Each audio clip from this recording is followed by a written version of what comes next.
Hello Kachinatex! Welcome to my channel. Tayo naman ay may panibagong recipe na naman ngayon. Tayo ay gagawa ng crispy nuts. Pero hindi siya sobrang matamis. Pero napakasarap at napakalutong. So ang ginamit ko ngayon ay ang walnuts. Pero pwede natin gamitin kahit na anong klase ng nuts. Wala po tong oil. Pero napakasarap. Tikman natin para makita nyo kung gaano siya kalutong. Diba? Sobrang lutong. Ayan. Nakagawa tayo ng isang jar. 3 ingredients lang ang ginamit natin.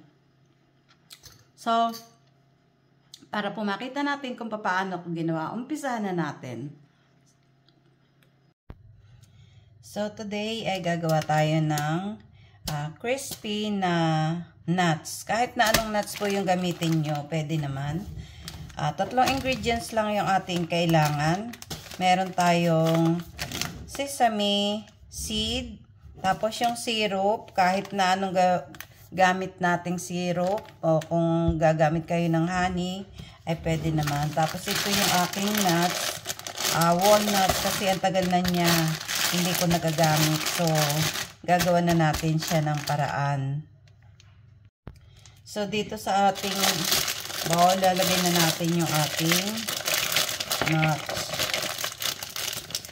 Kasi marami akong tira-tirang nuts.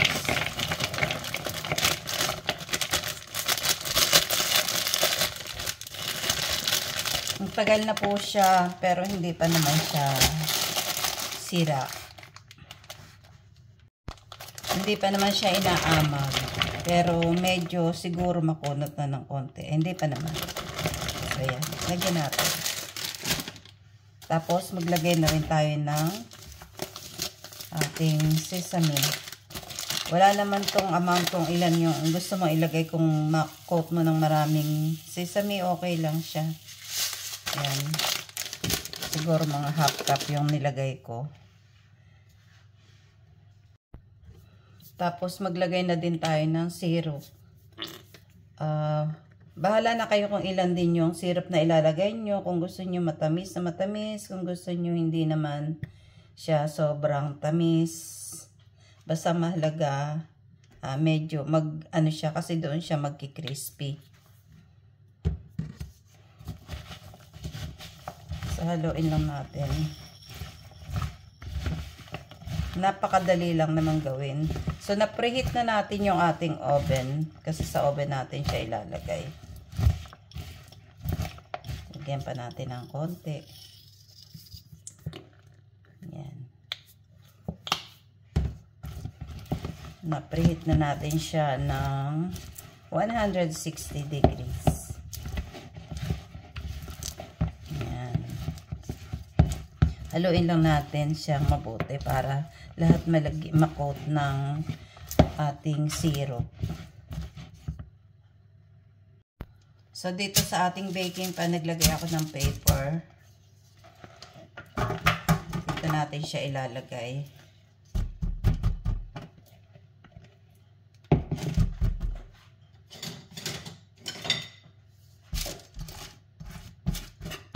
Kailangan hindi siya dagan-dagan.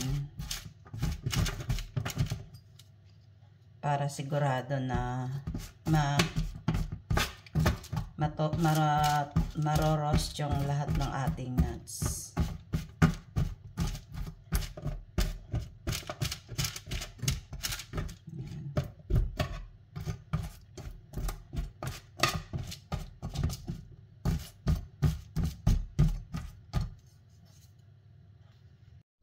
So, ito, ilalagay na natin siya sa oven. I-bake natin siya.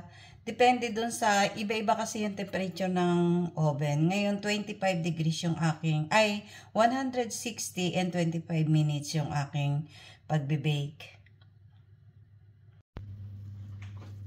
So, ang ginagawa ko, kasi pagka initan na siya, yung sesame niya parang humihiwalay dun sa nuts, kasi masama sa sugar. So, kailangan mainit pa. Anuhin mo na siya para dumikit. Ayan.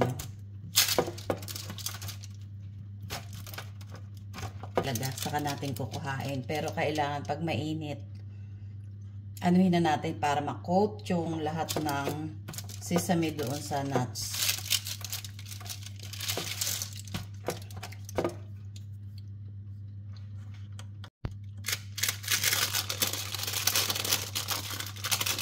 Ayan, madali naman siyang kuhain.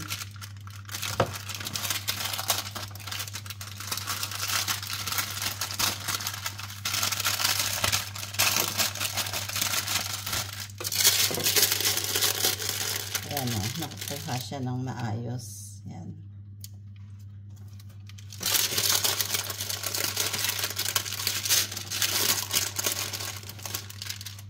Ayan, ang ganda, ang ganda. Ang ganda ng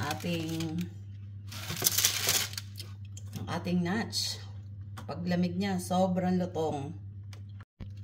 Kung nasa Pilipinas nga po pala kayo, hindi ko sure kung makakakuha kayo ng ganitong baking paper. Kasi meron ako nagamit doon, gumawa rin ako ng ganito. Dumikit siya, dumikit. Hindi na talaga siya natanggal. Hindi katulad dito sa lugar namin ngayon na. Ayan o, tingnan nyo. Ang dali lang niyang natatanggal. Ayan, may nabili kasi ako sa Pilipinas, hindi ko alam kung bakit ganun. Dumikit, hindi ko talaga siya natanggal. Kaya ang ginagawa ko pag umuwi kami, nagpapackage ako ng maraming ganito na baking paper para kahit na anong gawin kong ano. At saka marireuse mo pa to pagka halimbawa nag-bake ka lang ng tinapay, sa susunod sabi mo muna, huwag mo muna itapon para makasave. Ayan, walang matitira, talagang tanggal siya lahat. Tatanggalin nila. So, kung nandito kayo sa lugar namin sa Sweden, yan, madali lang bumili ng ganito. So, ayan, ang ganda-ganda niya talaga. Ang ganda-ganda. So, ngayon pa lang, paghiwa-hiwalayin na natin kasi hindi na siya masyado mainit.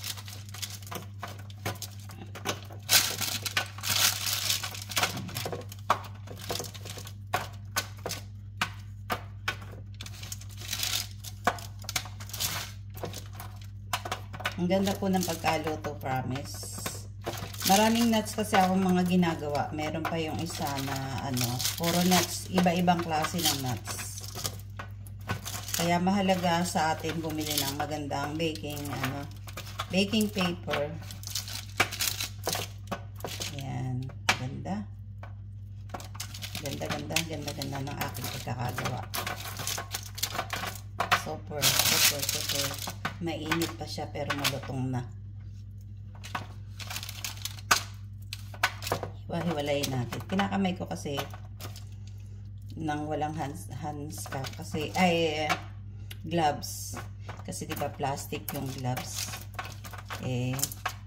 Hindi rin maganda. Kaya okay lang, malinis naman po yung kamay natin.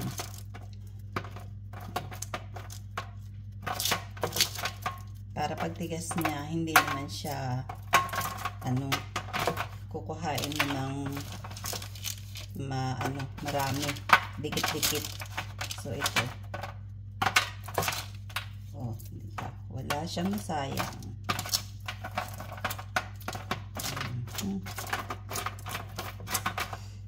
Ayan, balikan ulit natin mamaya. So, ito, 100% na malamig na yung ating nuts. So, gumamit na ako ng gloves. Yan. Nakita nyo naman halos walang natira doon sa ating dumikit. Ayan, 100% din siyang walang natira.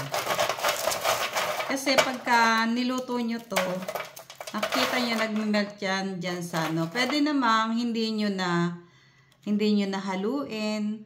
Pero syempre, maganda yung i-coat natin. Haluin natin habang mainit pa para ma-coat talaga yung ating, yung ating nuts, nung sesame. Pero kung ayaw nyo na gawin yun, pwede rin naman. Kasi, bali parang nakapatong sila sa sesame. At meron din namang naka-coat din na konti. pagka kasi nainitan na yan, nagme-melt na yung sugar, yung syrup na nilagay natin, mapupunta na dun sa ano. Pero wala lang problema kasi madali naman siyang matanggal. Ayan, makita nyo naman, tanggal na siya. So, ngayon, ilalagay natin yan sa airtight na glass. O kaya sa airtight na container, basta hindi siya maghahangin para hindi siya kukunat. Pero matagal siyang kumunat. Matagal. Madalas akong gumawa ng mga ganito. Sari-saring klase ng ng nuts ang ginagawa ko. Kung makikita nyo dun sa YouTube, meron akong nuts na isa na ginawa. Pero manipis naman siya. Yan ginagamit yun na parang pagka pang pick, ano bang tawag dito? Pika kasi tawag dito. Nagko-copy ka, tapos yun, papatungan mo ng konting cheese, ganon. Pero kahit walang cheese, ganon lang yung kakain mo, napakasarap. So, tikman natin kung gaano siya kalutong. Narinig nyo? Diba? Sarap. Super.